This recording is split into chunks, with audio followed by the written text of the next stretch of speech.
2030 तक ड्रोन्स हथियारों की आलमी तिजारत का आधा हिस्सा होंगे। तो क्या इसकी वजह जंगों में हाईटेक टेक्नोलॉजी है जो बगैर पायलट जंगी व्हीकल्स को ज़मीन से कंट्रोल करने में मदद दे रही है और यूं ह्यूमन डिपेंडेंसी कम हो रही है?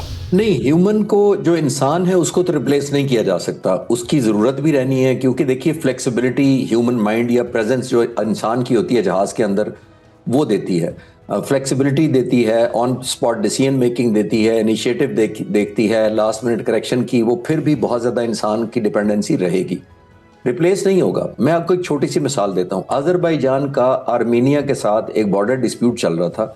तकरीबन 3-4 साल पहले उनकी एक जंग हुई, सिर्फ 40 दिन तक जारी रही, जिसमें उन्होंने तुर्की के दिए हुए ड्रोन्स और किलर ड्रोन्स और मिनिशंस वगैरह बहुत एक्सटेंसिव इस्तेमाल किया और सिर्फ 40 दिन में जंग का फैसला हो गया। आर्मीनिया ने सरेंडर कर दिया और तकरीबन 30 साल से जो उन्होंने अज़रबैजान का 10,000 किलोमीटर का एरिया कब्जा किया हुआ था, वो इन्होंने विड्रॉ कर लिया उनसे।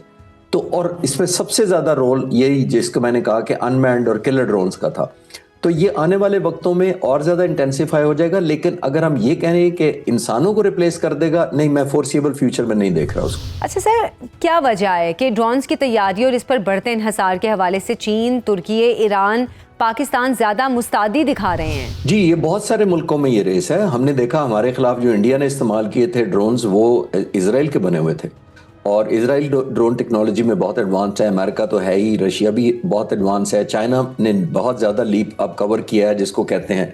तो तमाम मुल्क इस रेस में हैं। जैसे मैंने पहले सवाल के जवाब में अर्ज़ किया कि आने वाली जंगें सवाए बहुत इंपॉर्टेंट क्रिटिकल मिशंस होंगे जिसमें इंसानों का या फाइटर पायलट्स का इस्तेमाल होगा, जो आर्म डिस्ट्रक्शन करनी होती है, जो केओस क्रिएट करना होता है। आपने नोट किया कि इसराइल के बने हुए ड्रोन इंडिया ने जब भेजे थे तो उन्होंने सस्ता ऑप्शन लिया था। उसकी वजह ये थी कि वो अट्रिशन शाय हो गए थे। अट्रिशन शाय का मतलब ये है कि उनका जो 6 और 7 की दरमियानी रात नुकसान हुआ, तो वो हौसला हार बैठे कि वो फाइटर पायलट्स को इतना डीप अंदर भेज सकें। और उनकी एयरफोर्स ऑलमोस्ट, आपने नोट किया हुआ कि 7 और 8 तारीख ऑनवर्ड 18 तक तकरीबन ग्राउंडेड रही थी। तो जिसका मतलब ये है कि अगर उनके पास ये ड्रोन भी ना होते तो उनके पास कोई ऑप्शन नहीं होनी थी कि वो कैसे करें। और ख़ास तौर पर जब हमने S-400 को तबाह कर दिया तो उनके बिल्कुल हौसले टूट गए। तो ये आने वाले वक्तों में बहुत ज़्यादा रोल प्ले करेंगे, पिवट करेंगे, स्पाइंग करेंगे, डिसीव करेंगे, आने वाले रेडार को जैम करेंगे, इलेक्ट्रॉनिक वॉरफेयर को इंटरप्ट करेंगे।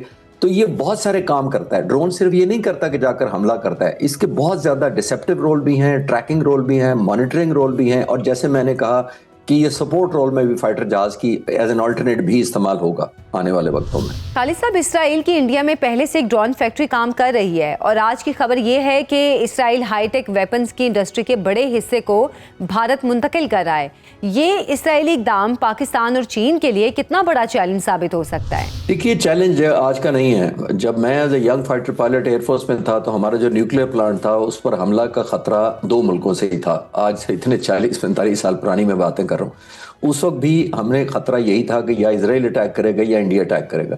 तो हमारे लिए कोई इतना शॉकिंग या सरप्राइजिंग नहीं है कि इसराइल सपोर्ट कर रहा है। इसराइल बहुत अरसे से सपोर्ट करता आ रहा है, उनको बहुत ज़्यादा एक्सटेंसिव करता आ रहा है हेल्प। तेजास जहाज़ जो अभी क्रैश हुआ था दुबई में, जो ये पिछले 40 सालों से बनाने की कोशिश कर रहे हैं, उसके अंदर रेडार इसराइल का, उसके अंदर इलेक्ट्रॉनिक इसराइल की है, उसके अंदर वेपन्स इसराइल ने ऑफर किए हुए उनका। तो बहुत ज़्यादा उनकी क्लोज कोलैबोरेशन ऑलरेडी है। ये नहीं है कि ये ड्रोन्स के लिए, लेकिन ये जो अभी ड्रोन्स इस्तेमाल किए थे, जाहिर है उन्होंने समझा है कि ये बड़े कारगर हैं और बड़े इफेक्टिव हैं। मैं तो कह रहा हूँ उनके जो इसराइल के बने हुए हैं वो 2 काम करते हैं। एक तो वेपन कैरी करते हैं, एक इलेक्ट्रॉनिक सेंसर्स को डिटेक्ट करके पेरेंट यूनिट को ट्रांसफर कर देते हैं उसका डाटा। फॉर एग्जाम्पल, लाहौर में अगर एक रेडार लगा हुआ है, अगर हम उस रेडार को ऑन करेंगे तो उसकी फ्रीक्वेंसी पिक करके वो ड्रोन जो है वो इंडिया ट्रांसमिट कर देता है कि लाहौर में फलां रेडार लगा हुआ है और ये फ्रीक्वेंसी पर ऑपरेट करता है। तो जाहिर है इसी वजह से आपने नोट किया होगा कि हमने उनको मैनुअल या एक जो एकेडमिक तरीका होता है मारने का, उससे शूटिंग की थी। तो ये लगाने से हमें कुछ सरप्राइज नहीं है। इंडिया ऑलरेडी ऑलमोस्ट फैक्ट्री लग रहे हैं या ना लगने, इसराइल की बहुत ज़्यादा एक्सटेंसिव सपोर्ट आज की नहीं है। 60-70 सालों से उनका एग्रीमेंट चल रहा है, वो बड़ा सपोर्ट करता है और जैसे मैंने कहा तेजस में उनका बहुत बड़ा रोल रहा है। खालिद चिश्ती साहब, पाकिस्तान में तुर्की की जानिब से ड्रोन फैक्ट्री का मंसूबा हतमी मरहले में दाखिल हो चुका है। स्टेल्थ और तवील परवाज के हामिल तुर्की के ड्रोन्स यहाँ तैयार किए जाएंगे। तुर्की का ताउन क्या खित्ते में ताकत का तवाजुन किसी हद तक बेहतर कर सकेगा? देखिए, अल्हम्दुलिल्लाह तुर्की के साथ हमारी बड़ी क्लोज कोलैबोरेशन है, आज की नहीं है, बहुत सालों की है। वो हमें दोस्त की जगह भाई समझते हैं उन्होंने हमारी बड़ी मदद अभी भी की है, और पिछली जंगों में भी जब भी तुर्की की हमें ज़रूरत पड़ी है वो उसने मॉरल, डिप्लोमेटिक और हर तरह की सपोर्ट दी है। हमारे जो ड्रोन्स हैं इस वक्त जो टेक्नोलॉजी है, हमारे लॉइटरिंग मिशन है, उसमें ट्रांसफर ऑफ टेक्नोलॉजी बहुत ज़्यादा हुआ है। अनमैन्ड हमारी एरियल व्हीकल सबसे जो पावरफुल है हमारी इकिंची, वो तुर्की के ताउन से बनी है। पहले हमने इनिशियली उन्हीं से लिए हैं। अब फिर हमारे पास शापर 1 और 2 जो हमारे पास यूएवीज हैं, अनमैन्ड एरियल व्हीकल, वो भी तुर्की की मदद से हुई हैं। अब अल्हम्दुलिल्लाह बेहतरी ये आई है, जो अच्छी खबर ये है कि पाक फ़िज़ाइया ने ये टेक्नोलॉजी खुद डेवलप कर ली है। हमारा अपना एक national aerospace science and technology park जो नेस्टेप है, अभी 3 साल पहले ही मौजूदा सरबराह ने इसको कंसीव किया और ऑर्गेनाइज करके इसको लॉन्च किया था। अब सारी चीज़ें वहाँ बन रही हैं, और अल्हम्दुलिल्लाह हमारी डिपेंडेंसी अब किसी मुल्क पर उस तरह नहीं है कि हमें कोई सोर्स कोड नहीं देगा या हमारा डाटा डिलीट कर देगा या हमारे अपग्रेड नहीं करेगा हमारे सॉफ्टवेयर को। अब मेड इन पाकिस्तान ये सारे ड्रोन्स बनते हैं अल्हम्दुलिल्लाह। किलर, लॉइटरिंग मिशन वगैरह लोकल बन रहे हैं, जिससे हमारी ना सिर्फ सेल्फ रिलायंस होगी बल्कि हमें सैंक्शंस और उस तरह की जो ब्लैकमेलिंग होती थी बाहर के मुल्कों से, उससे भी आज़ाद हो जाएंगे। और तुर्की की बड़ी क्लोज कोऑपरेशन नहीं है, उसने कभी हमें ऐसा धोखा भी नहीं दिया।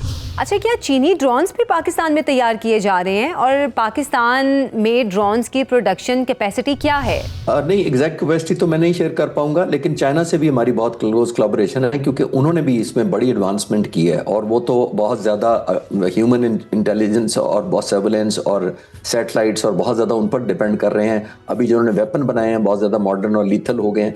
तो हमारी सिर्फ ड्रोन की हद तक नहीं है, चाइना से हमारी बहुत क्लोज कोलैबोरेशन है।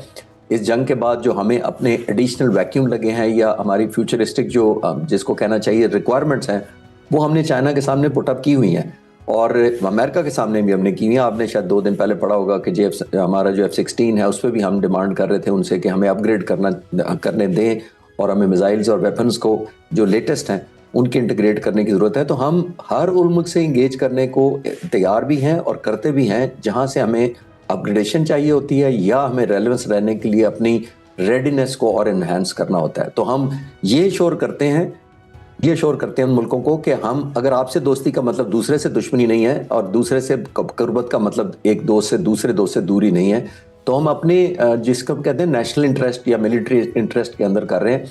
चाइना के साथ और बहुत सी डिपार्टमेंट्स में हमारा क्लोज कोलैबोरेशन है, ये ड्रोन एक उनमें से एक शामिल है। खालिद साहब, पाकिस्तान और इंडिया की ड्रोन्स इंडस्ट्री का मवाजना आपसे चाहूंगी। देखिए, इंडिया ने बहुत देर से शुरू किया है। हमारी लीडरशिप ने बहुत पहले सोच लिया था कि ड्रोन्स और आने वाले जो अनमैन्ड एरियल व्हीकल हैं, इन पर डिपेंडेंसी बहुत बढ़ जाएगी।